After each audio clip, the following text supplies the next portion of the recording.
ജീവിതത്തിൽ എപ്പോഴെങ്കിലും തോറ്റുപോയി എന്ന് തോന്നുമ്പോൾ ഇദ്ദേഹത്തിൻ്റെ കഥ ഒന്ന് കേട്ടു നോക്കുക.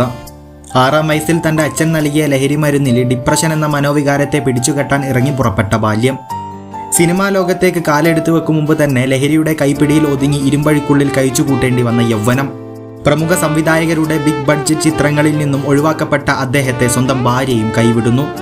മുന്നോട്ട് ഇനി എന്ത് എന്ന ചോദ്യചിഹ്നത്തിനു മുമ്പിൽ പകച്ചുനിന്ന അദ്ദേഹത്തിനെ തേടി സോഡിയ കില്ലർ എന്ന ക്രൈം ത്രില്ലർ മൂവി എത്തുന്നു. തന്റെ കാമുകിയുടെ നിർദ്ദേശപ്രകാരം ലഹരി വസ്തുക്കളോട് വിട പറഞ്ഞ അദ്ദേഹം പിന്നീട് അങ്ങോട്ട് നടത്തിയ തിരിച്ചുവരവ് ആരെയും അമ്പരിപ്പിക്കുന്നതായിരുന്നു. 2008 അയൺമാനിലൂടെ മാർവൽ കോമിക്സിലോട്ട് ചുവടുവെച്ച് താനൊന്നും ആവില്ലെന്ന് വിധി എഴുതിയ പ്രോട്ടോകോണിസ്റ്റുകളെ അതേ നാണയത്തിൽ തന്നെ തിരിച്ചടിച്ച അദ്ദേഹം ഓസ്കാർ നോമിനേഷൻ ഉൾപ്പെടെ വാരിക്കൂട്ടാത്ത അവാർഡുകൾ ചുരുക്കം.